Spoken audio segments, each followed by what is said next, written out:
Bonjour à tous, bienvenue pour notre culte ce matin. Est-ce que vous êtes contents d'être là? On est content de pouvoir vous rejoindre aussi. Si vous nous regardez, on est content de pouvoir aussi passer ce temps avec vous. En tout cas, aujourd'hui, c'est un jour spécial puisque c'est notre culte de Noël. Et c'est toujours merveilleux de penser que notre Dieu, si grand, si puissant, si extraordinaire, a choisi de venir dans notre forme, notre humanité, notre fragilité, pour venir jusqu'à nous et pour venir nous sauver. Amen. Alors on veut se réjouir ce matin, on veut chanter, on veut le célébrer, on veut le proclamer, on veut faire sortir de notre cœur toutes les louanges qu'il y a pour notre Dieu et pour qu'on puisse le glorifier parce que lui il le mérite, parce qu'il est venu pour nous. Amen. Alors on va commencer tout de suite avec notre équipe de louanges. J'imagine, est-ce qu'on peut se mettre debout ce matin?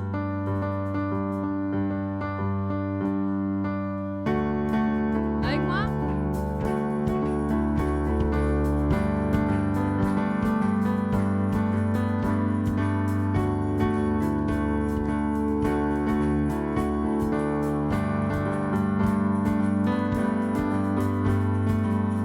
Aujourd'hui nous est né un sauveur.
Alléluia, nous sommes dans la joie ce matin parce que nous célébrons la naissance de notre Sauveur. Amen, vous êtes avec moi, Église Imagine? C'est parti!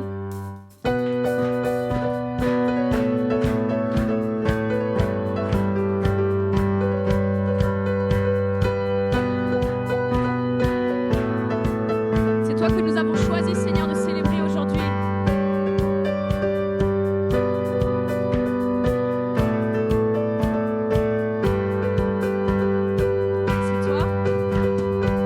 C'est toi que je choisis, puissant Rédempteur.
toi que nous voulons fonder notre joie, Seigneur.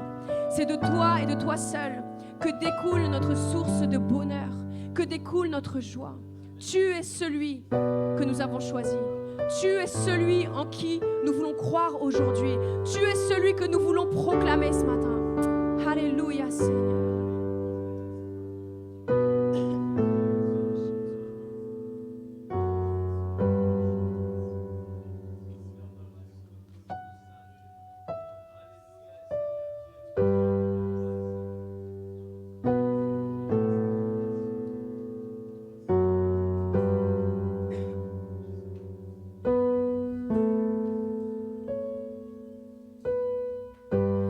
Notre Père éternel, toi qui as tout créé, Dieu tout-puissant, c'est par ton Saint-Esprit que Jésus fut conçu, Christ notre Sauveur.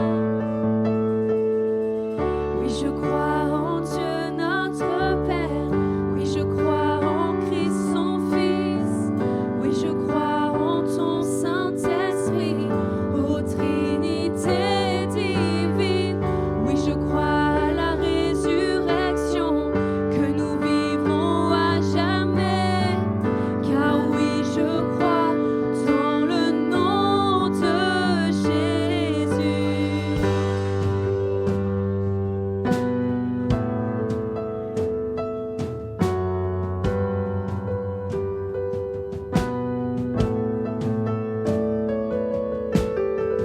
Notre juge et défenseur, tu souffris à la croix, le pardon est en toi.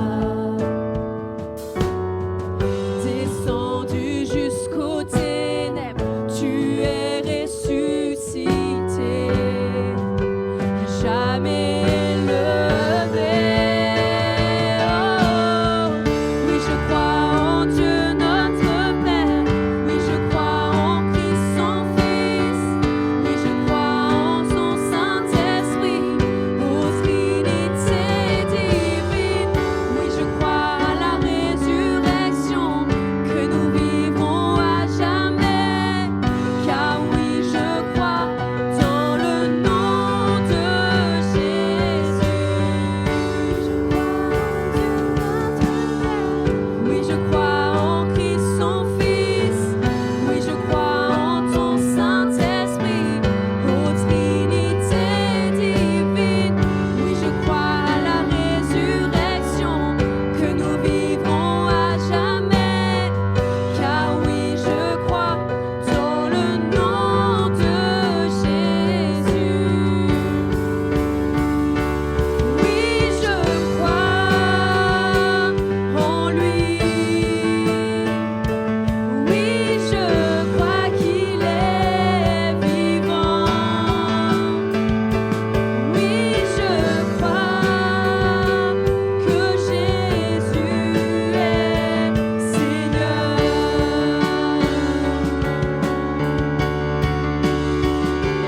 Oui, je crois en lui.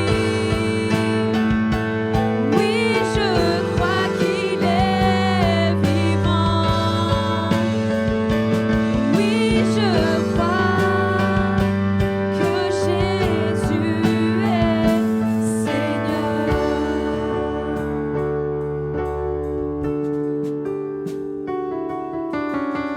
Oui, je crois en la vie éternelle. Je crois que d'une vierge il est né. Je crois à la communion des saints et en ta sainte Église. Oui, je crois à la résurrection quand Jésus reviendra. Car oui, je crois dans le nom de Jésus. Je crois en Dieu. Oui, je crois en Dieu notre Père. Oui, je crois en Christ son Fils. Oui, je crois en ton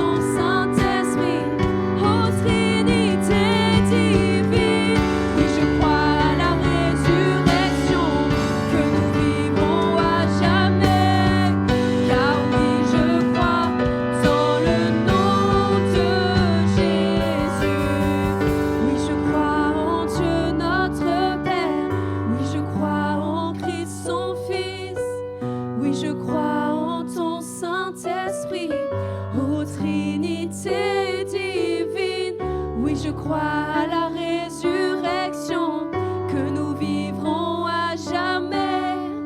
Car oui, je crois dans le nom de Jésus. Car oui, je crois dans le nom de Jésus.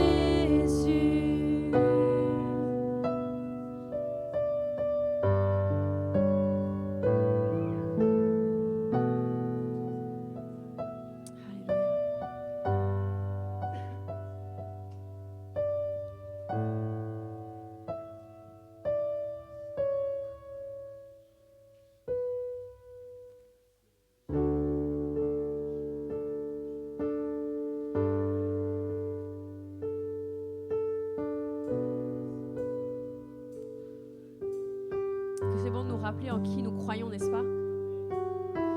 Le monde nous propose tellement de choses dans lesquelles on peut croire, mais nous avons décidé de croire en Jésus-Christ. Nous avons décidé de croire en notre Père. Nous avons décidé de croire en son Saint-Esprit, d'où vient notre force. Amen. Je vous invite à prendre place. On va passer un temps de Sainte Seine.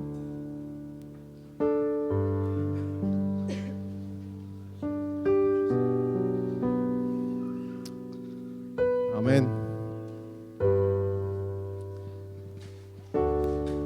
J'aimerais qu'on puisse prendre un passage dans l'évangile de Matthieu, chapitre 1. Dans la venue de Jésus sur la terre, il y a pas mal d'acteurs qui ont participé, mais il y en a un qui parfois on a tendance à oublier. J'aimerais parler de Joseph ce matin, le mari de Marie. Et il nous est dit que, verset 18, « Voici de quelle manière arriva la naissance de Jésus-Christ. Marie, sa mère, était fiancée à Joseph. Or, avant qu'ils aient habité ensemble, elle se trouva enceinte par l'action du Saint-Esprit. Joseph, son fiancé, qui était un homme juste et qui ne voulait pas l'exposer au déshonneur, se proposa de rompre secrètement avec elle. Comme il y pensait, un ange du Seigneur lui apparut dans un rêve et dit « Joseph, descendant de David, n'aie pas peur de prendre Marie pour femme, car l'enfant qu'elle porte vient du Saint-Esprit. Elle mettra au monde un fils et tu lui donneras le nom de Jésus, car c'est lui qui sauvera son peuple de ses péchés. » Ce que j'aime bien dans cette histoire, c'est l'attitude de Joseph. Mettez-vous à sa place. Alors qu'il se rend compte, puisque sa fiancée est enceinte, qu'il pense qu'il a été trompé, qu'il a été trahi, même si bien sûr ça n'a pas été le cas. Mais à ce moment-là, il choisit de rompre secrètement avec elle pour ne pas mettre Marie au déshonneur. Je crois que certains d'entre nous, on aurait envie plutôt de dire « j'ai été trompé !» Et en fait, quand j'ai lu cette histoire, je me suis dit, voilà quelqu'un qui préfigure d'une certaine manière aussi l'attitude de Jésus. Sauf que Jésus, la différence entre Joseph et Jésus, c'est que Joseph, c'était pas vrai. Il a cru qu'il était trompé, mais il n'a pas été trompé parce que c'est le Saint-Esprit qui a fait naître l'enfant Jésus dans le ventre de Marie. Mais par contre, Dieu, et bien sûr Jésus aussi, son fils, on l'a trompé, on l'a trahi avec le péché. Quelque part, au fond de nous, on a plein de fois mis d'autres choses à la place de Dieu. Le péché qui est venu nous détourner de ce que Dieu a pour nous. Mais Jésus, il est venu. Il ne voulait pas qu'on porte le déshonneur. De la même manière que Joseph ne voulait pas que Marie porte le déshonneur.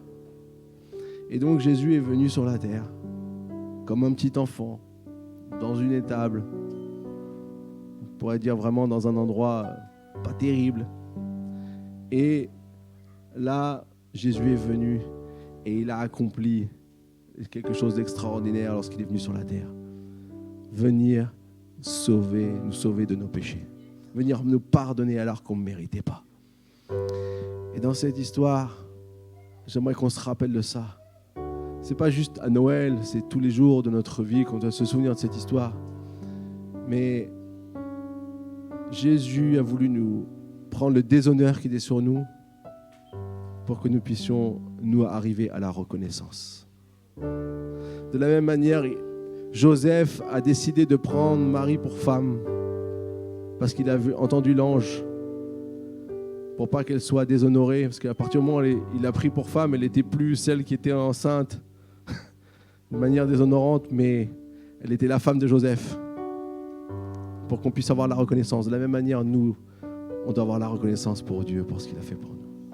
Et à chaque fois qu'on vient, qu'on prend ce pain et ce vin, les amis, on se rappelle. On se rappelle. Moi, j'aime le faire souvent parce que je pense que c'est important qu'on se rappelle souvent de ce que Jésus a fait pour nous. Ça lui a coûté. Ça n'a pas été insignifiant. Ça n'a pas été juste quelque chose comme ça. Mais on se rappelle de ce que Jésus est venu faire pour nous à la croix. Il est venu nous sauver nos péchés. Et c'est pour ça qu'il est venu sur la terre. C'était écrit parce qu'il avait le but de venir sauver nos péchés. Et aujourd'hui, Jésus est venu sauver tes péchés. Peut-être ceux que tu as commis il y a longtemps, mais aussi ceux que tu as commis il n'y a pas longtemps. Peut-être les choses qui te tiennent encore. Jésus est venu briser ces chaînes pour que tu puisses être libre. Alors j'aimerais vraiment prier pour toi ce matin, prier pour chacun d'entre nous. Et que le Seigneur nous aide à pouvoir saisir ces choses. Merci Seigneur, parce que Seigneur, on ne veut pas être là comme d'habitude, à venir prendre ce pain et ce vin comme une habitude. Mais Seigneur, ce matin encore, on se rappelle de ce que tu as fait pour nous. De la même manière, Seigneur, que Joseph ne voulait pas exposer Marie au déshonneur, de la même manière, tu es venu prendre sur toi notre déshonneur. C'est toi qui as subi les choses difficiles, la croix, tout ce que tu as dû traverser, tout ça, tu l'as fait pour nous, pour que nous puissions passer du déshonneur à la reconnaissance. Et Seigneur, je prie aujourd'hui que vraiment nous puissions avoir la reconnaissance dans nos cœurs de ce que tu as fait. Que ça puisse être quelque chose qui soit une source de vie tous les jours de notre vie. Que ce soit quelque chose qui nous anime, Seigneur, dans notre vie et que nous puissions réaliser que toutes les choses mal qu'on a pu faire ne sont pas là pour nous tenir, mais au contraire, Seigneur, elles ont été effacées, elles ont été payées au travers de ce que tu as accompli. Seigneur, bénis chaque personne ce matin qui est là. Bénis chaque personne peut-être qui vit des choses difficiles dans sa vie, Seigneur. Et merci parce que tu nous régénères et ta vie nous régénère ce matin. Au nom puissant de Jésus. Amen. On va prendre la Sainte Seine ensemble.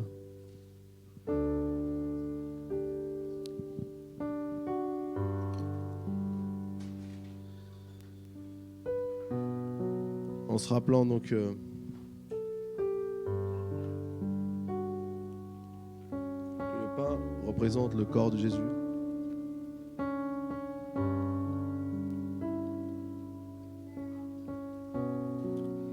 Et le vin représente son sang.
Je crois à la communion des saints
Amen.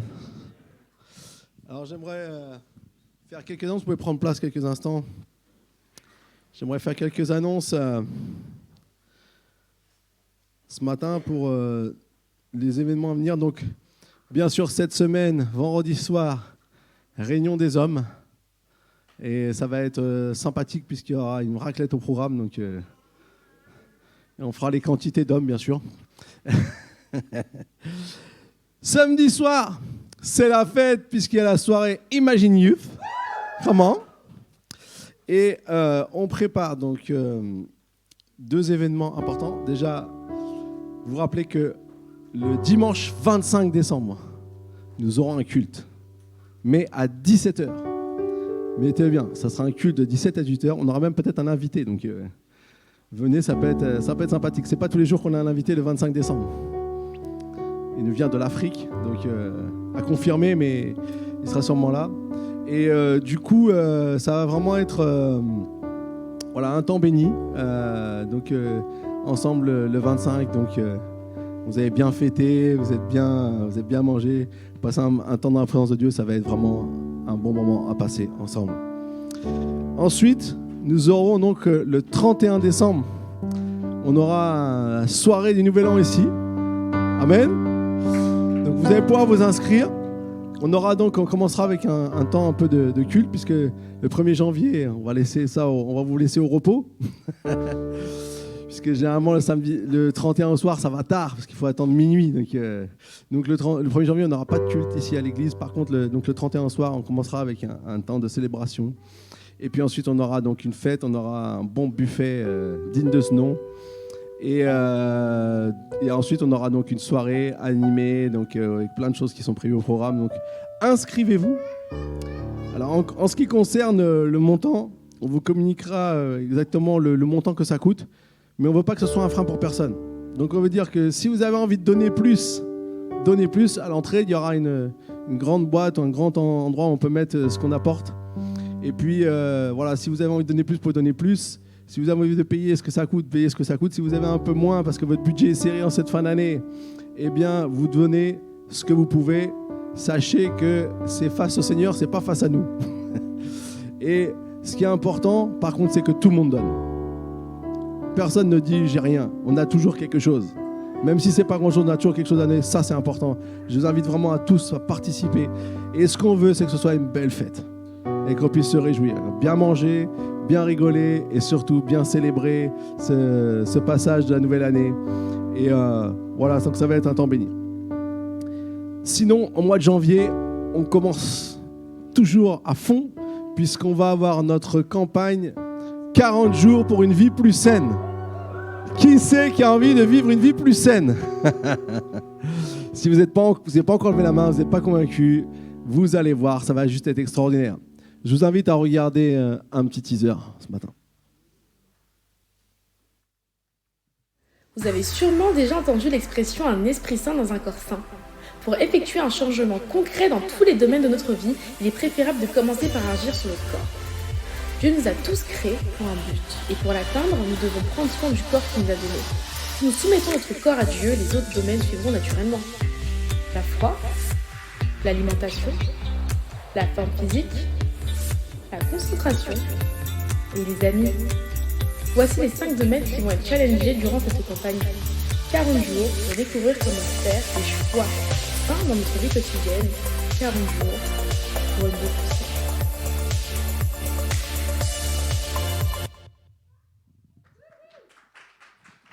Alors, vous allez vraiment pouvoir développer toutes ces choses. Et à partir de la semaine prochaine, vous pourrez acheter tous les petits livrets qui vont avec. Il y aura des séances dans les Connect-Group tous ensemble. Et il y aura des séances aussi personnelles. Il y aura des petits livres de méditation. Et il y aura même un journal où vous pourrez noter tout votre avancement. Et à la fin des 40 jours, vous allez voir les résultats que vous avez faits.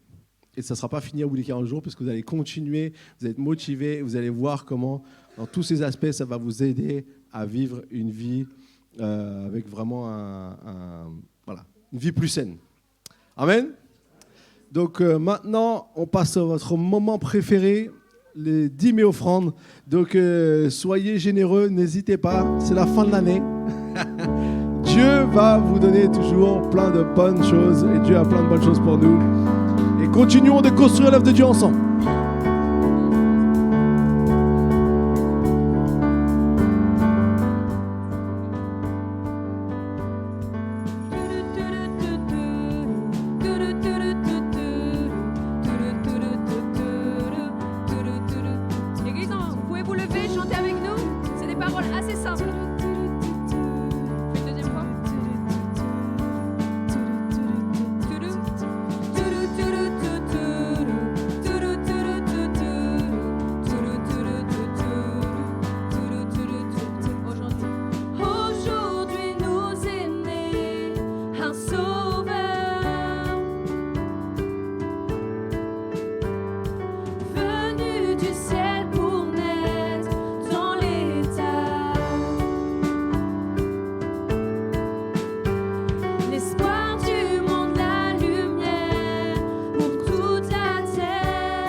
Est-ce qu'on peut remercier notre équipe de louange ce matin? Oui. Alors aujourd'hui, j'ai l'honneur et la joie aussi de pouvoir accueillir parmi nous le président de l'Église apostolique, Thierry Mbassi, pasteur au Havre. Donc on lui fait une acclamation digne de ce nom. Bienvenue.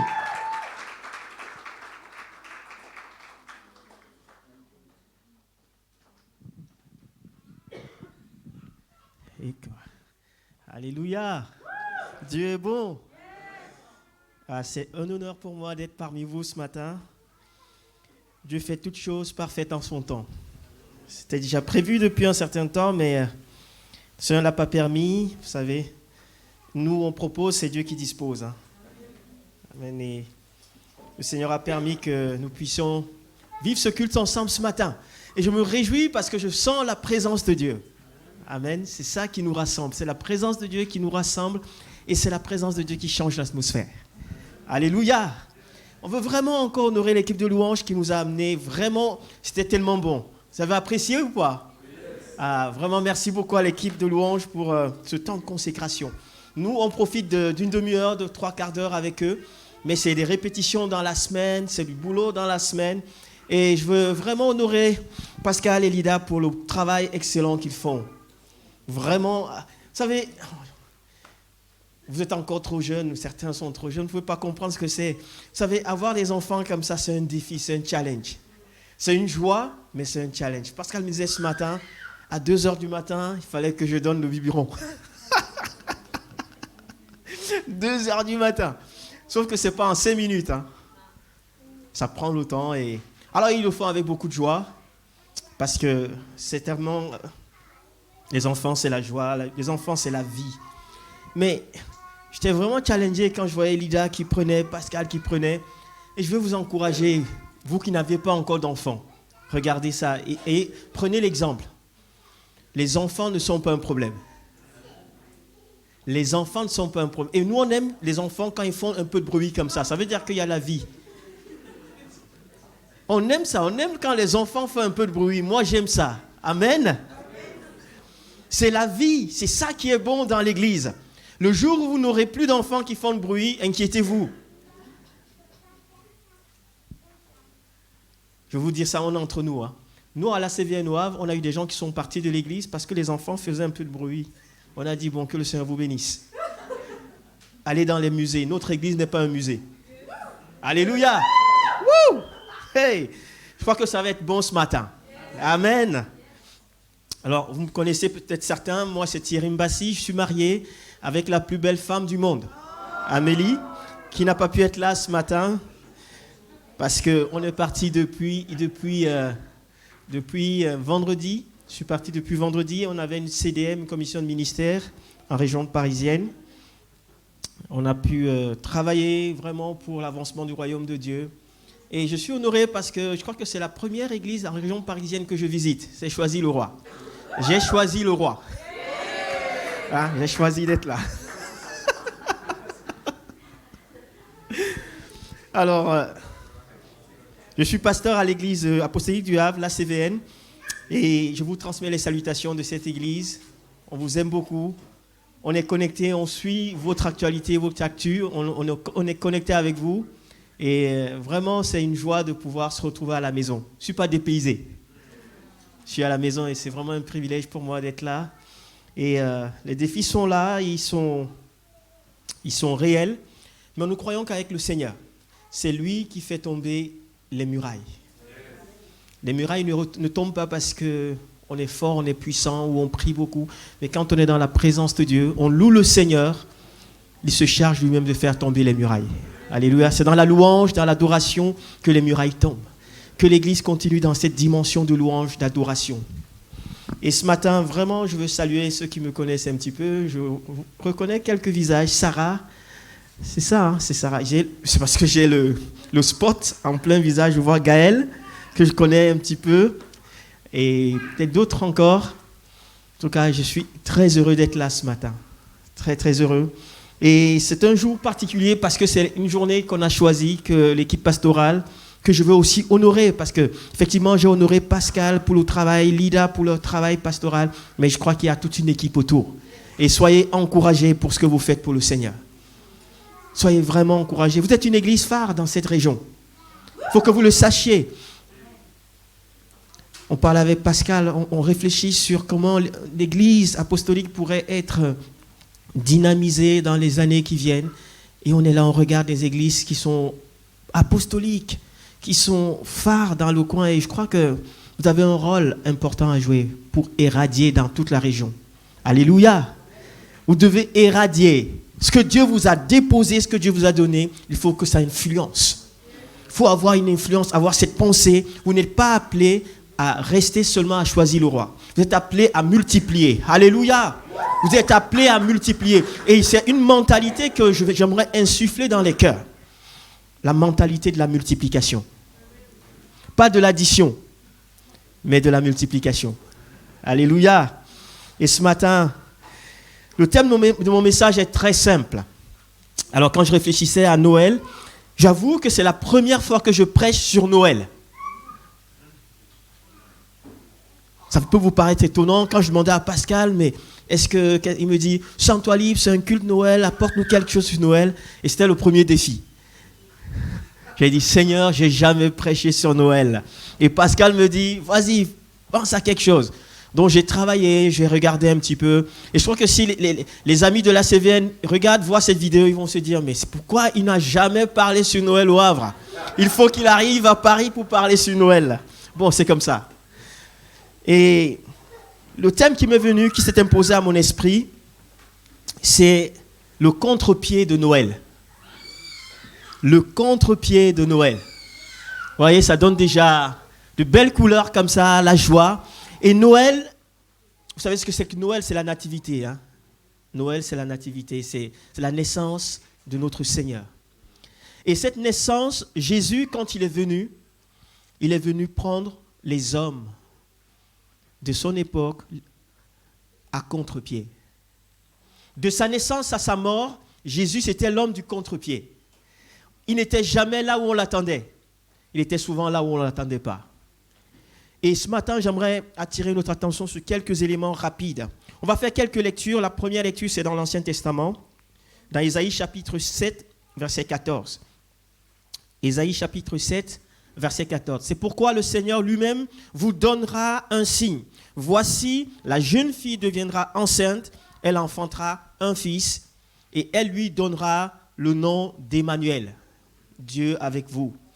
Le deuxième texte est toujours dans Ésaïe chapitre 9, à partir du verset 5.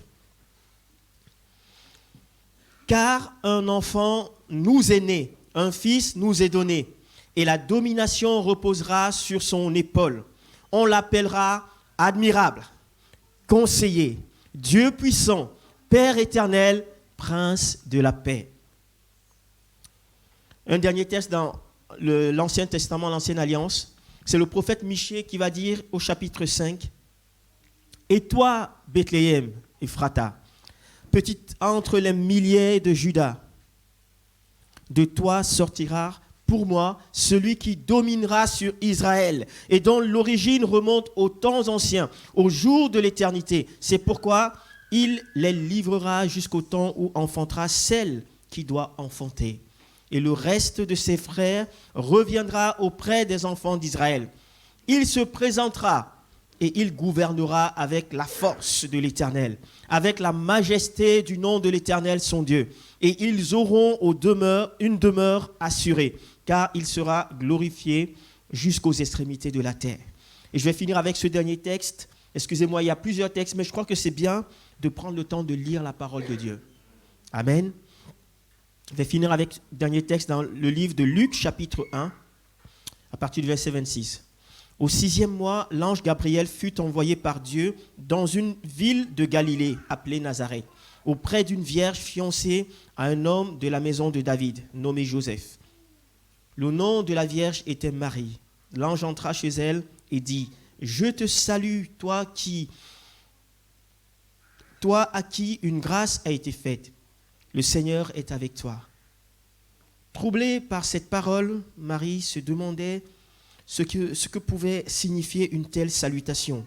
L'ange lui dit, « Ne crains point, Marie, car tu as trouvé grâce devant Dieu. Et voici, tu deviendras enceinte et tu enfanteras un enfant. Et tu lui donneras le nom de Jésus. Il sera grand et sera appelé Fils du Très-Haut. Et le Seigneur Dieu lui donnera le trône de David, son père. Il régnera sur la maison de Jacob éternellement, et son règne n'aura point de fin. » Voilà ce que Dieu avait annoncé. Dieu annonce l'arrivée de Jésus. Dieu annonce l'arrivée de celui qui allait dominer, celui sur lequel le pouvoir allait reposer.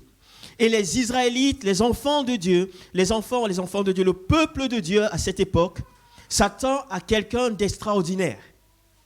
Le peuple de Dieu s'attend à un enfant particulier. Peut-être qu'il se disait, lorsque cet enfant va sortir du ventre de sa maman, il sera plein de paillettes. Il aura peut-être un physique extraordinaire. Ils attendaient quelque chose de fou. Peut-être que le jour de sa naissance, toutes les maternités seront dorées parce qu'il faut accueillir le roi des rois. Ils attendaient quelque chose d'extraordinaire. Et j'imagine que le jour où ils ont appris la naissance de Jésus, c'était le premier contre-pied. Et je vais l'intituler « Là où le péché a abondé, la grâce a surabondé ». Alléluia. Là où le péché a abondé, je vais te dire ce matin, la grâce a surabondé.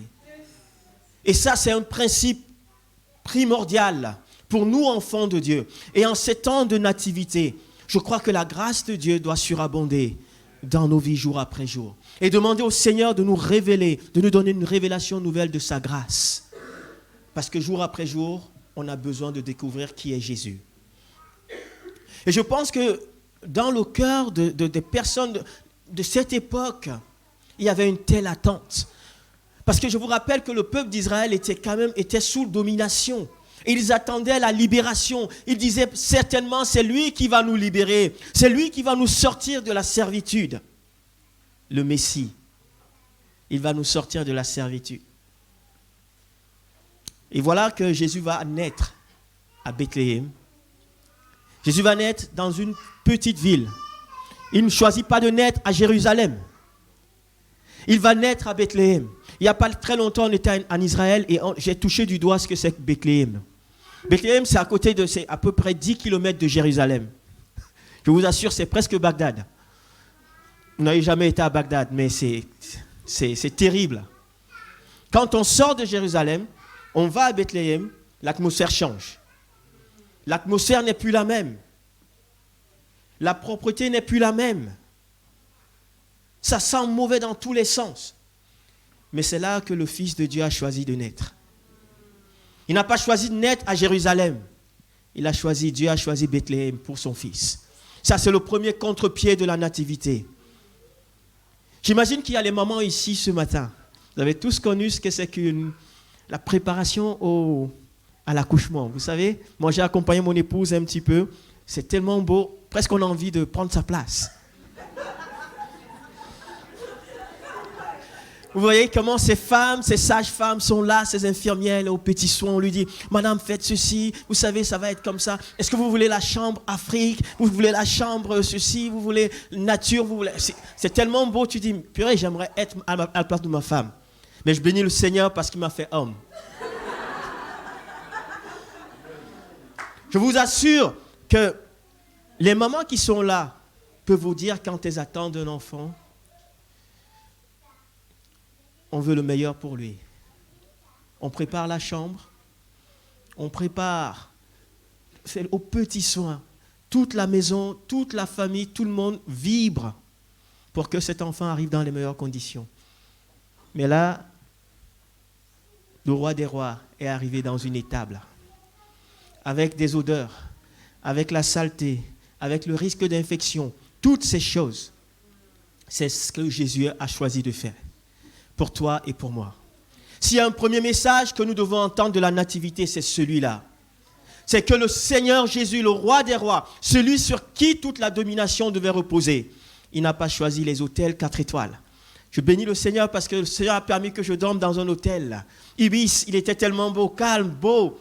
J'avais envie de rester toute la journée. Quand mon réveil a sonné ce matin à 8h, je me suis dit, oh non, déjà. Il fallait que je me lève, que je parte, que je quitte ce bel endroit. Mais Jésus a choisi un endroit qui sentait mauvais, qui était sale. Et peut-être ce matin, tu es là et tu dis, moi, je ne suis pas digne que ce Jésus naisse dans mon cœur. Mais rappelle-toi qu'il n'a pas choisi les endroits purs, les endroits beaux, les endroits parfaits. Mais il a choisi ton cœur, il a choisi mon cœur, il a choisi notre cœur qui était aussi sale, qui était aussi détestable. Mais le Fils de Dieu a choisi de naître dans ce cœur. Jésus a choisi de venir dans ta vie, dans ma vie. Et si tu es là ce matin, tu as l'impression que tu es indigne. Rappelle-toi que Noël, c'est aussi cela. Noël, c'est le Fils de Dieu qui vient dans un cœur. Pas dans un cœur parfait, mais il vient dans un cœur qui a besoin d'être parfait. C'est lui qui vient, qui le purifie, qui le sanctifie, qui l'amène dans une dimension excellente. Alléluia. Et je veux te dire, mon ami, ce matin, Jésus frappe à ta porte. Si tu es là, tu te poses des questions, tu te dis, mais je ne suis pas encore assez bien, je ne suis pas encore assez qualifié. Souviens-toi que c'est pour toi que Jésus est venu. C'est pour les hommes et les femmes qui ne se sentent pas qualifiés. Les hommes et les femmes qui, peut-être, se disent, non, je ne mérite pas. Il est trop saint pour moi. Il est trop bon pour moi. Jésus te dit ce matin, c'est pour toi que je suis venu. Et le deuxième contre-pied, je l'intitule le légalisme. Exclu, alors que la grâce accueille. Le légalisme exclut l'autre. L'autre qui n'est pas comme moi, l'autre qui est différent, l'autre qui n'est pas encore saint comme moi. Le légaliste dit non, tu n'as pas de place ici. Mais je bénis le Seigneur parce que je sens une atmosphère d'accueil dans l'assemblée. Et ça, c'est quelque chose de primordial pour nous, enfants de Dieu. Et je crois que la journée de la nativité, Noël nous rappelle que Jésus nous a accueillis tels qu'on était. Il nous a accueillis tels qu'on était. Dans Luc chapitre 2, verset 8, la Bible dit ceci. Dans les champs environnants, les bergers passaient la nuit pour garder leurs troupeaux. Un ange du Seigneur leur apparut et la gloire du Seigneur resplendit autour d'eux. Une grande frayeur les saisit. Mais l'ange les rassura. N'ayez pas peur. Je vous annonce une bonne nouvelle qui sera pour tout le peuple le sujet d'une très grande joie. Un sauveur vous est né aujourd'hui dans la ville de David. C'est lui le Messie, le Seigneur. Et voici à quoi vous le reconnaîtrez. Vous trouverez un nouveau-né dans ses langes et couché dans une mangeoire. Et tout à coup apparut aux côtés de l'ange une multitude d'anges de l'armée céleste qui chantaient les louanges de Dieu. Gloire à Dieu au plus haut des cieux et paix sur la terre aux hommes qui l'aiment. Waouh, c'est tellement bon d'entendre cela. J'aimerais que vous sachiez une chose.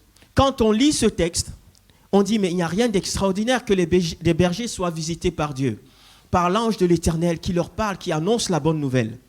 Mais on est dans notre contexte occidental. À l'époque de Jésus, il y avait des professions, quand on les pratiquait, on était considéré comme impur. Et parmi ces professions, celle de berger était incluse. Quand tu étais un berger, la profession de berger était considérée comme impure. Pourquoi? Parce que c'est des hommes qu'on considère comme des voleurs, comme des tueurs. Et surtout, comme ils passaient beaucoup de temps avec leurs animaux, les animaux les souillaient. Ils pouvaient aller en transhumance pendant 3 mois, 6 mois pour chercher à manger. Donc ils passaient tellement de temps avec les animaux qu'ils étaient considérés comme étant impurs. Qu'est-ce que ça veut dire impur? Du temps de Jésus, impur, ça veut dire que tu ne pouvais pas rentrer dans la synagogue. Tu étais disqualifié pour le culte. Donc c'était des personnes qui étaient marginalisées. Les bergers étaient marginalisés du temps de Jésus. Ils étaient un peu considérés, vous savez, dans la Bible, on parle souvent des publicains.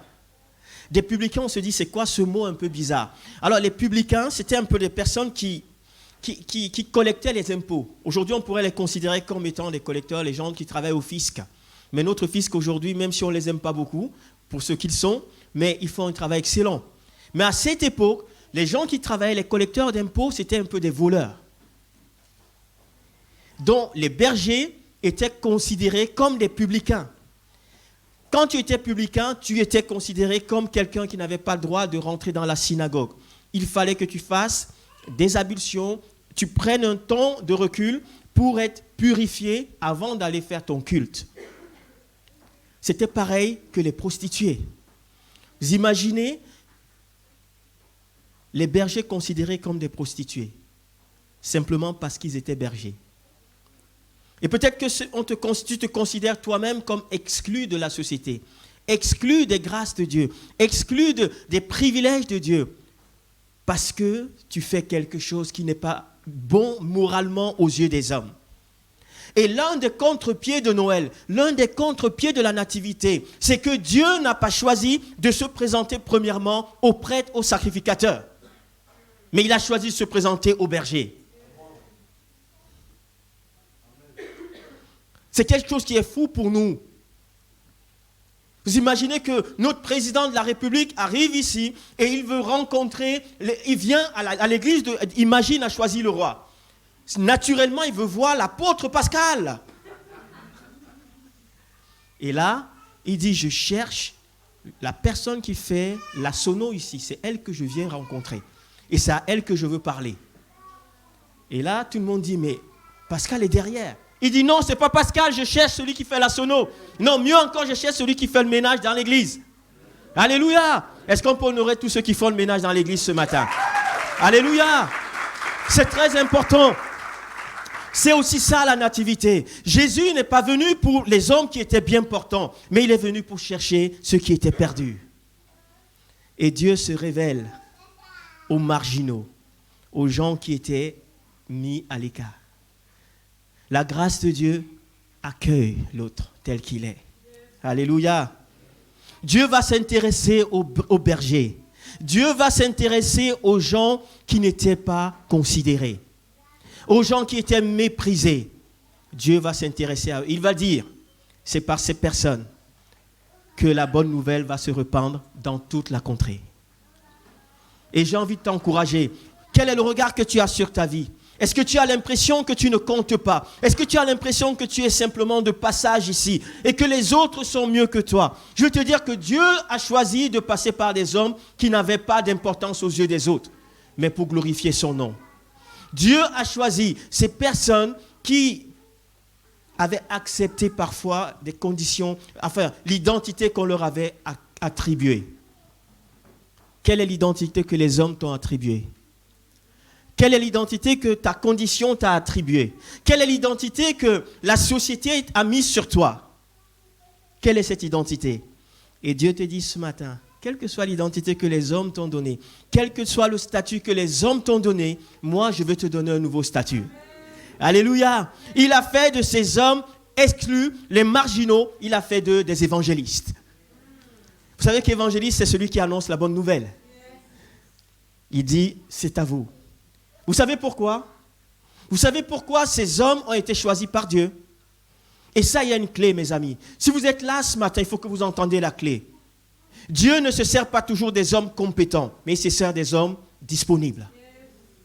Si tu es disponible pour le Seigneur, tu es disponible pour son service, tu peux être sûr qu'à un moment donné, il viendra te confier des choses très importantes.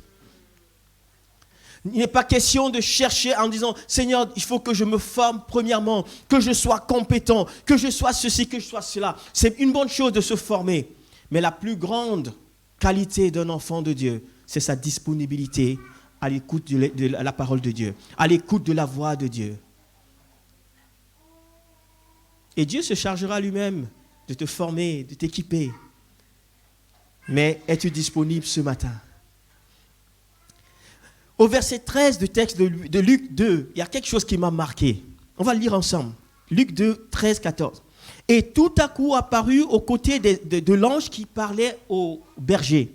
Tout à coup apparut aux côtés de l'ange une multitude d'anges de l'armée céleste qui chantaient des louanges à Dieu. Gloire à Dieu au plus haut des cieux et paix sur la terre aux hommes qui l'aiment. Ces hommes qui étaient rejetés, j'imagine que personne n'avait envie d'être dans leur entourage. Personne n'avait envie de leur rendre visite. Mais là, l'ange de l'Éternel leur parle. Dieu parle en disant, je vous annonce une bonne nouvelle. Allez annoncer la bonne nouvelle. Vous qui étiez marginalisés. Et ce qui se passe, ce n'est plus un seul ange qui est là, l'atmosphère change. L'atmosphère change et c'est une cohorte d'anges qui descend. C'est un temps de louange. C'est une multitude qui vient autour de ces hommes en disant, les autres vous ont rejeté, mais l'armée céleste est avec vous. Alléluia.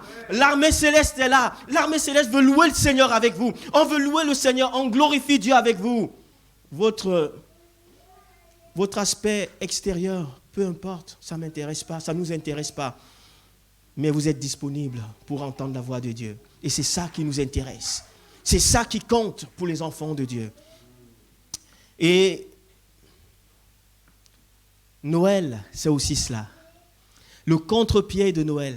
Noël ne vient pas pour faire plaisir aux bien-pensants, au sachant. Noël, ce n'est pas ça. Ce n'est pas une accumulation de connaissances. Noël, ce n'est pas, c'est pas simplement des concepts. Mais Noël, c'est une attitude de cœur. C'est une attitude, c'est une posture. Noël, c'est une posture.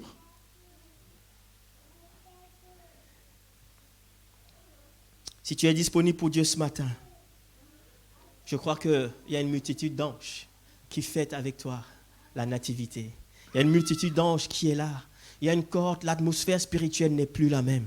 Si tu es dans cette disponibilité au Père, tu n'es plus seul, tu n'es plus rejeté, tu n'es plus marginalisé, tu n'es plus isolé. Parce que Dieu accueille ceux qui ont le cœur brisé. Dieu accueille ceux qui ont le cœur brisé. Il accueille ceux qui ont le cœur rejeté. Ils sont dans mon cœur ce matin qu'il y a des personnes qui sont là, ils ont le cœur brisé. Ils ont le cœur brisé alors qu'on parle de ces choses. Le Saint-Esprit parle dans ton cœur. Et tu dis, mais Seigneur, non. Non, Seigneur, je n'ai pas envie, c'est difficile pour moi. Dieu te dit ce matin, je suis venu pour toi aussi. Même dans cette douleur, dans cette tristesse, dans le fardeau qui pèse dans ton cœur. Je suis là, je suis dans cette tempête. Si un seul instant je partais de cette tempête, ta situation serait catastrophique. Ce que tu vis tout de suite, c'est parce que je suis là. Laisse-moi t'accueillir. Dieu te dit, laisse-moi t'accueillir. Laisse-moi te consoler. Laisse-moi t'accueillir, laisse-moi te consoler. Le dernier contre-pied, je l'ai intitulé « L'onction de Dieu fait la différence ». J'aime beaucoup. Vous savez, c'est quelqu'un qui me disait « Mais pasteur, toi, tu es un homme d'onction ». J'ai dit « Oui, j'aime l'onction de Dieu ». Alors, je lui dis « Mais pourquoi tu dis que je suis un homme d'onction ?» Il dit « Parce que, tu vois, tu prêches ». Je dis « Mais ce n'est pas l'onction, ça, c'est pas l'onction, ça, c'est mon caractère, c'est mon tempérament ». Vous savez ce que c'est que l'onction ? L'onction, c'est la présence active de Dieu. L'onction, c'est la présence active de Dieu. Vous savez que Dieu peut être présent sans être actif ? Dieu peut être présent sans être actif. Jésus peut être présent sans être actif. Dans la parole de Dieu, vous savez, quand les disciples traversaient la mer à un moment donné et les vents se sont déchaînés, la Bible dit que Jésus était dans la barque. Mais il était où ? Il était tout en bas, il dormait dans une cale. Il avait un coussin, il dormait. Et alors que Jésus dormait, la tempête faisait rage.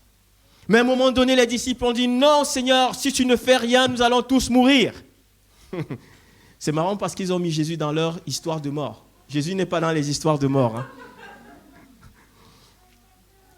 Jésus était dans la barque. Mais tant que Jésus dormait, la tempête faisait rage. Il a fallu qu'à un moment donné, les disciples disent « Seigneur, sauve-nous » Ils ont crié, ils ont provoqué le miracle. L'onction de Dieu, c'est la présence active de Dieu. Et chaque fois que les enfants de Dieu se rassemblent, il faut provoquer le mouvement de Dieu, le mouvement du Saint-Esprit. Ça se provoque parce qu'on est disponible. Ça se provoque parce qu'on a envie. Ça se provoque parce qu'on est dans une attitude. Oui, les amis, l'onction de Dieu fait la différence. Je bénis le Seigneur pour le service qu'on peut faire dans la présence de Dieu. On peut faire beaucoup de choses. Mais ce qu'on doit rechercher premièrement avant tout, c'est l'action de Dieu. Que Dieu soit en mouvement et premièrement dans nos cœurs. Vous savez, on peut venir à l'église, on loue le Seigneur, mais dans nos cœurs, on est fermé. Et quand on est fermé, il n'y a pas la différence. On ne voit pas Dieu dans toute sa splendeur. On va peut-être voir Dieu agir chez les autres. On va se dire, mais et moi, Seigneur, qu'est-ce qui se passe ? L'onction de Dieu amène une différence, amène une atmosphère différente. Et je vais te dire ce matin, mon ami, nous ne sommes pas... Dieu ne nous a pas appelés à être simplement des croyants. On n'est pas simplement des croyants. Je crois que tu es capable, je crois que tu peux faire. C'est déjà une bonne chose, c'est un bon début. Mais Dieu t'appelle à être un disciple. Le disciple fait ce que voit faire le maître. Dieu ne nous appelle pas à être simplement des croyants, les amis. Si on est croyant, on va être déçu. On va vivre une vie chrétienne qui est un petit peu morose. Mais Dieu nous appelle à être des disciples. Dieu t'appelle à être un influenceur. Est-ce que ça parle à quelqu'un, l'influenceur? Vous savez ce que c'est les influenceurs? L'influenceur, c'est un leader. Les leaders, ce sont les influenceurs. Vous savez, moi je dis souvent ça aux chrétiens à Bléville. À Bléville, c'est un quartier au Havre. Hein. Je leur dis, nous sommes appelés à être des influenceurs. Et un influenceur peut influencer dans un sens ou dans un autre. Quand je le dis, je ne suis pas en train de créer un nouveau concept. C'est biblique. Vous recevrez le Saint-Esprit et vous serez mes témoins. Le témoin, quand vous allez dans un tribunal, qu'est-ce que fait le témoin? On lui pose la question, est-ce que tu as vu la situation, tu as vu l'accident? Il dit, oui, j'ai vu l'accident. Qu'est-ce qui s'est passé? C'est tel monsieur qui n'a pas respecté. À cause de lui, il y a eu un accident, il y a eu un mort. Qu'est-ce qu'il vient de faire? Il vient d'influencer la décision du juge. On est d'accord avec ça? Parce qu'il amène un témoignage, il dit, j'ai vu cet homme frapper sur sa femme. Qu'est-ce qu'il fait? Il vient de donner une orientation à la décision du juge. Les juges disent, puisque c'est un témoin oculaire, on croit, et tu finis ta vie en tôle. Nous sommes des influenceurs. Nous sommes amenés à influencer ce monde pour qu'il aille soit dans la direction du royaume de Dieu, ou alors on l'influence et on le laisse aller dans la direction du diable. Dieu nous appelle à être des influenceurs. Nous sommes appelés à être tous des influenceurs. En tant qu'enfant de Dieu, là où tu es dans ton quartier, dans ta vie, dans ton travail, tu dois influencer. Mais pour influencer, pour impacter la vie des autres, il faut que ta vie soit impactée par celle de Dieu. Alléluia! Pour être une influence dans ce monde, nous devons être premièrement influencés par la présence de Dieu dans notre vie, par l'onction de Dieu dans notre vie. Alléluia! Dieu est bon. Lorsque Dieu nous parle, cela produit un zèle dans notre cœur. Lorsque tu rencontres Jésus, on ne peut pas rencontrer Jésus, on reste comme on était avant. Ce n'est pas possible. Lorsque Dieu te touche, mon ami, il y a quelque chose qui se passe dans ta vie et tu deviens comme un fou de Jésus. Vous savez, j'aime souvent le dire, les fous ouvrent les portes et les sages viennent rentrer. Oui, les amis, on a besoin de folie dans le monde aujourd'hui, mais la folie du ciel. La folie du ciel. Notre génération doit être une génération qui impacte, et impacte dans le bon sens du terme. Ces bergers qui étaient marginalisés, lorsqu'ils ont entendu la voix de Dieu, ils ont entendu l'ange leur parler, qu'est-ce qu'ils ont fait? La Bible dit qu'ils étaient remplis de zèle. Ils ont couru, ils ont dit maintenant on va y aller. Ces hommes qui n'osaient pas auparavant. Lorsqu'on rencontre Jésus, lorsqu'on est dans cette dimension de cœur à cœur avec Jésus, on ne peut pas rester insensible. Moi, je dis toujours aux chrétiens, si tu cherches à faire quelque chose dans l'église, ne viens pas me voir, va voir le Seigneur, va au contact du Seigneur, tu vas voir le feu qui sera sur ton dos, ça va te pousser à aller faire des choses. Tu vas prendre tout ce que ta main va trouver, tu vas le faire pour le Seigneur. Si tu attends que je te dise ce que tu dois faire, je risque de mal t'aiguiller. Je vais t'envoyer dans quelque chose où j'ai l'impression qu'il y a un besoin. Mais quand tu vas au contact du Seigneur, tu vas au contact de la présence de Dieu, il y a le zèle remplit ton cœur. Tu deviens un passionné de Jésus, un passionné pour le royaume de Dieu. Et un passionné pour le royaume de Dieu n'a pas besoin qu'on le tire. Parfois, les passionnés, il faut les freiner. Moi, je dis souvent ça. Je préfère avoir les Mustangs que d'avoir les Boricots dans l'église. Vous savez, le boricot, c'est l'âne. On doit tout le temps le pousser, Et quand il ne veut pas avancer, il t'épuise. Les Mustangs, c'est ça, c'est les chevaux sauvages. Ils veulent partir partout. Alors parfois, il faut les retenir, vous savez. Il faut les retenir un petit peu. Et j'aime ça. Les hommes qui sont un peu... Je retiens un petit peu, je dis voilà, attends un petit peu, prends le temps, réfléchis, prions ensemble. Mais qu'est-ce qui fait ça? Qu'est-ce qui fait qu'on devient un Mustang dans l'église? C'est parce qu'on a la flamme du Saint-Esprit. On a reçu, on a entendu la parole de Dieu. Et la Bible dit que ces hommes, quand les anges les eurent quittés pour retourner au ciel, les bergers se dirent l'un à l'autre. Ils n'ont pas attendu le pasteur pour leur parler. Les bergers se sont dit l'un à l'autre. Allons donc jusqu'à Bethléem pour voir ce qui est arrivé et ce que le Seigneur nous a fait connaître. Ils se dépêchèrent. Oh, j'aime ce terme. Ils se dépêchèrent. Quand le zèle est dans ton cœur, tu cours.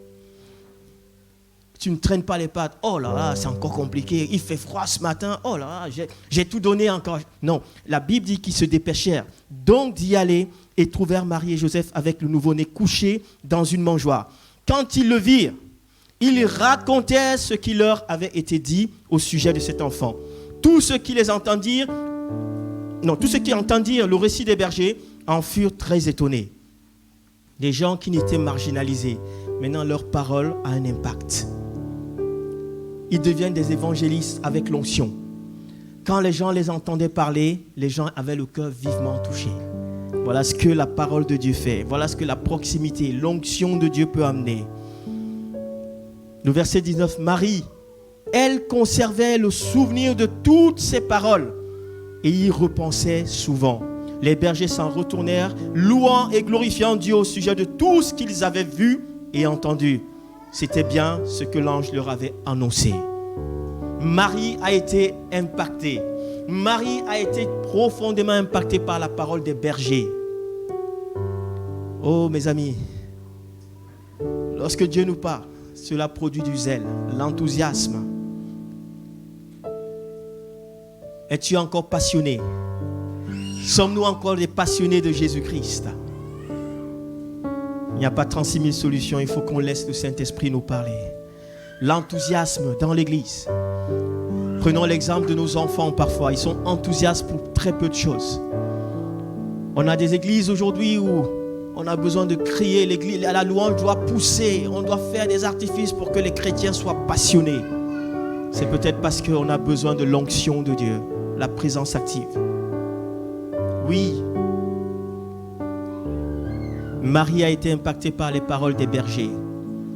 Et ce qui est beau, ces hommes qui avaient été rejetés à un moment donné, les bergers qui avaient été rejetés, Jésus se présente comme étant le bon berger. Il n'a pas eu honte de se présenter comme le bon berger. Cette catégorie de personnes qui avaient été exclues, Jésus lui-même prend le leadership de cette catégorie. Il dit, moi je suis le bon berger.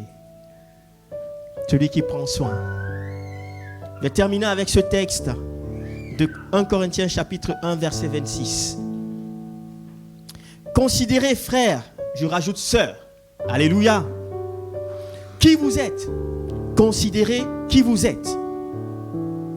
Du point, vous que Dieu a appelé. Il y a parmi vous, du point de vue humain, peu de sages, peu de puissants, peu de gens de noblesse d'origine. Au contraire, Dieu a choisi ce qui était folie aux yeux du monde pour couvrir la honte des sages. Il a choisi ce qui était faible aux yeux du monde pour couvrir la honte des forts. Il a choisi ce qui était bas, méprisable, ou ne vaut rien aux yeux du monde pour détruire ce que celui-ci estime important. Ainsi, aucun être humain ne peut se vanter devant Dieu. Mais Dieu nous a unis en Jésus-Christ. Et il a fait du Christ notre sagesse. C'est le Christ qui nous rend justes devant Dieu, qui nous permet de vivre pour Dieu et qui nous délivre du péché. Par contre, comme le déclare l'Écriture, si quelqu'un veut se vanter, qu'il se vante de ce que le Seigneur a fait. Est-ce qu'on peut se mettre debout ensemble? Je vais simplement prier. Je laisserai la place à Pascal. Alléluia, Seigneur. Nous vivons la nativité aujourd'hui. On a fait le choix dans cette assemblée de célébrer la nativité. Il me semble que tout commence là, à la nativité. Mais si on s'arrêtait seulement à la nativité, le plus important nous manquerait. Tout a commencé à la nativité, mais le paroxysme, on l'a vécu à Gethsémané. Le paroxysme s'est vécu à Gethsémané. À Gethsémané, à cet endroit où il a fallu faire un choix. Si Jésus s'était arrêté à la nativité, on ne serait pas là ce matin. Et on a pris la scène tout à l'heure, on s'est souvenu du choix que Jésus a fait à Gethsémané. Il a choisi de mourir. Il a choisi de donner sa vie. Et ce matin, je crois que Dieu nous appelle d'une manière individuelle à choisir, à faire un choix. Dieu m'appelle à faire un choix. Dieu nous appelle à faire un choix ce matin. Il a fait le sien à Gethsémané. C'était difficile, mais il a dit, Seigneur, non pas ma volonté, mais la tienne. Mon ami, tu ne pourras pas fuir ton Gethsémané. Tu ne pourras pas fuir ton Gethsémané. Tu ne pourras pas l'éviter, ton Gethsémané. Il faut le vivre. Il faut l'affronter. Et Dieu connaît ton Gethsémané. Il connaît le mien. Alors qu'on est devant le Seigneur maintenant, je t'invite simplement. Parle à ton cœur maintenant. Parle à ton cœur. Et dis, Seigneur, peut-être c'est tellement difficile de choisir de te suivre. Mais je veux décider ce matin. Je m'engage à te suivre. Je m'engage à te suivre. Alléluia. Comme Jésus, si tu peux dire au Seigneur dans ton cœur, oui Seigneur, non pas ma volonté, mais la tienne.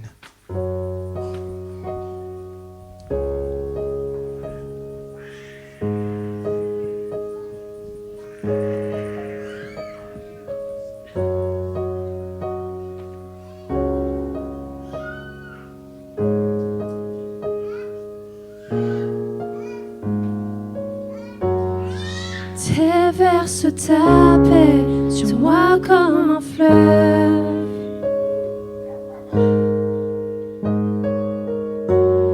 Plonge-moi dans un torrent profond comme la mer.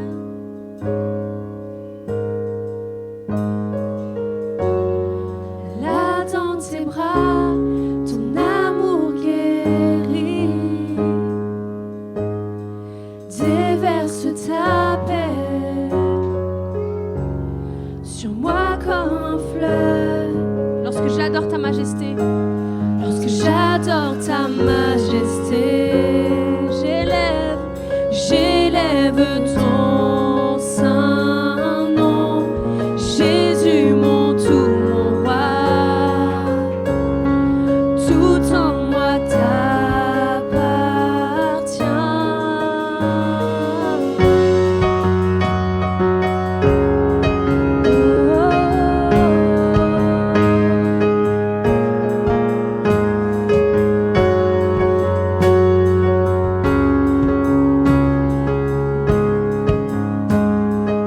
viens Esprit de Dieu.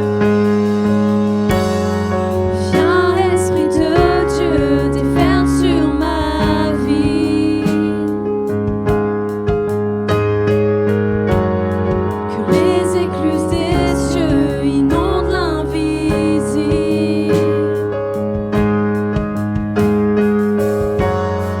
Déverse ta présence alors que je t'adore. Viens, Esprit de Dieu, Déclarons, fais ta volonté, Seigneur. fais ta volonté. Oh, lorsque j'adore ta majesté, j'élève ton saint nom. Jésus, mon tout, mon roi, tout en moi t'appartient. Lorsque j'adore ta majesté, oui, j'élève ton saint nom. Jésus, mon tout, mon roi, tout en moi t'appartient.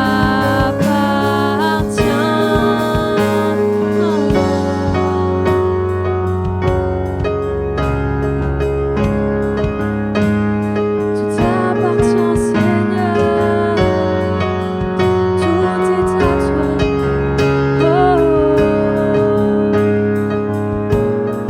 Ouvre grand les cieux, ouvre les portes, remplis nos cœurs de ta grâce. Viens siéger au milieu de nos louanges, alors que nous t'adorons. Ouvre les portes, remplis nos cœurs de ta grâce.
exalté.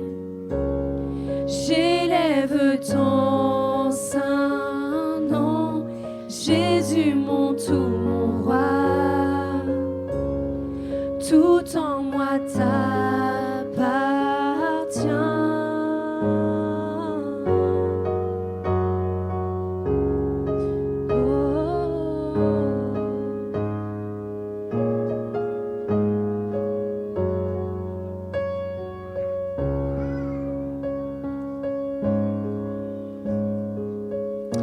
Alléluia, Seigneur Jésus.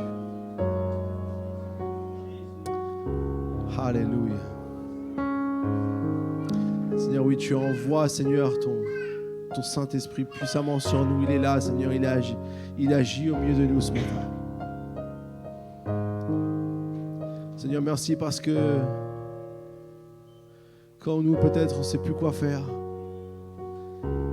Peut-être parfois, comme on l'a entendu ce matin, peut-être on se sent mis à l'écart. Peut-être qu'il y a du péché dans notre vie, il y a toutes sortes de choses qui veulent venir nous dévier de ce que toi tu as prévu pour nous. Seigneur, ton Saint-Esprit est agissant. Ton Saint-Esprit a une puissance qui peut transformer notre vie, qui peut tout changer, qui peut amener un contre-pied dans notre vie, Seigneur. Quelque chose qui va faire qu'il y aura un nouveau départ, qu'il y aura un 180 degrés changement de direction. Et Seigneur, je veux prier, Seigneur, pour chacun qui a besoin ce matin. Chacun qui a besoin ce matin ici présent. Reçois de la part du Saint-Esprit ce matin. Reçois le Saint-Esprit dans ton cœur. Ouvre ton cœur.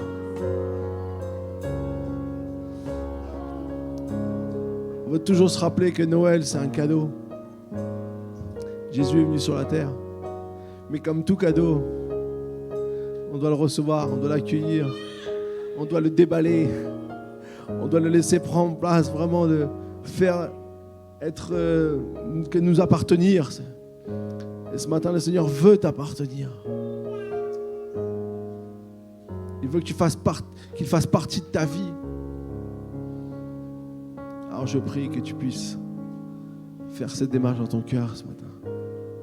Ne laisse pas les choses de la vie, ne laisse pas toutes sortes de pensées, ne laisse pas toutes sortes d'obstacles t'empêcher de recevoir ce cadeau. Au nom puissant de Jésus. Seigneur, je veux prier, Seigneur, pour tous ceux qui ont besoin ce matin. Peut-être de t'accueillir ou de te réaccueillir dans leur vie.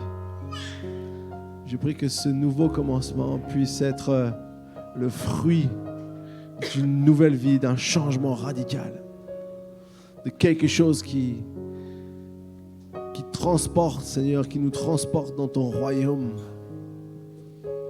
Merci, Seigneur Jésus. Merci pour ton action dans nos vies, tous les jours de notre vie, Seigneur. Alléluia, Seigneur. Alléluia. Amen. Amen. Dans quelques instants, on va avoir nos enfants qui vont venir nous faire une participation aussi à ce culte de Noël. Et on est tellement heureux de pouvoir l'accueillir. Mais j'aimerais vous dire aussi, comme vous avez annoncé la semaine dernière, à la fin du culte, il y aura tout quelque chose sur l'extérieur. Si vous n'avez pas encore fini vos achats de Noël, il y aura plein de bonnes choses pour vous, pour les enfants, pour les plus grands. Toutes sortes de bonnes ressources, peut-être certains pour commencer vos achats de Noël. Il y en a qui n'ont pas encore commencé. Il y a toujours ceux qui sont très tôt et ceux qui sont très tard. Cette année, moi, je suis au milieu. D'habitude, je suis plutôt dans les tard. On est tôt. On m'a soufflé à l'oreille, on a fini. Alléluia. Non, on n'a pas complètement fini. Bon, en tout cas, il y a plein de bonnes choses qu'on a été repérées pour vous, qu'on vous a préparées. Et aussi, on aura un petit truc à manger ensemble, un petit truc sympa quand même pour cette journée de Noël. Donc, en attendant les enfants, on va chanter un dernier chant. Et puis, ensuite, ils vont nous faire leur... Vous pouvez prendre place.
Shana et un micro.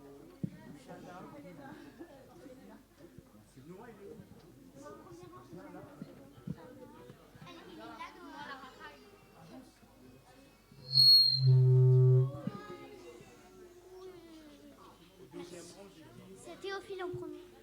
Théophile en premier. Théophile, non, il reste là. Bah, je vais le laisser encore. Si on monte, on le verra. Sinon, je ne baisse pas non plus, c'est le plus bas.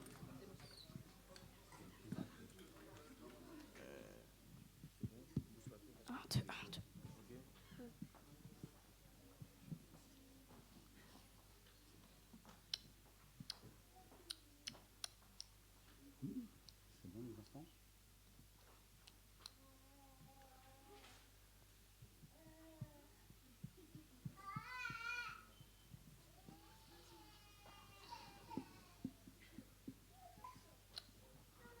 Merci pour votre patience. Les enfants ils vont présenter ce qu'ils ont préparé pour vous et en essayant de vous emmener à la joie que Dieu a mis dans leur cœur.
On accueille la présidence.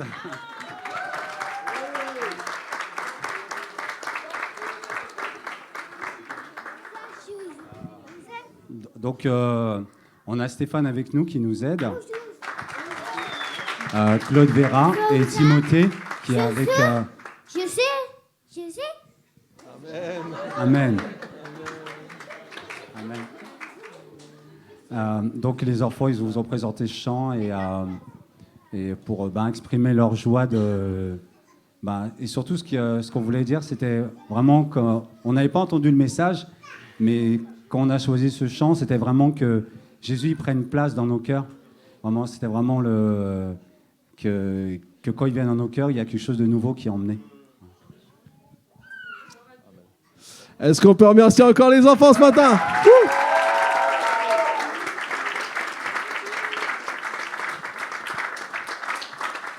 Voilà. Ouais, je voudrais dire un grand merci à David qui a beaucoup travaillé pour ce chant. Et c'est pas fini parce que cette année, les enfants ont préparé une petite surprise pour vous, les parents. Donc, vous pourrez découvrir ça tout à l'heure à la sortie. Donc voilà, cette année, ils ont mis leurs mains en action pour fabriquer des choses. Voilà. Amen. Voilà, merci à tous. Maintenant, on va pouvoir aller sur l'extérieur où il y aura donc un petit marché de Noël qui vous attend avec plein de belles choses à faire, acheter. Et puis aussi quelque chose à manger. Donc allez-y. Et que Dieu vous bénisse et à dimanche prochain pour le culte.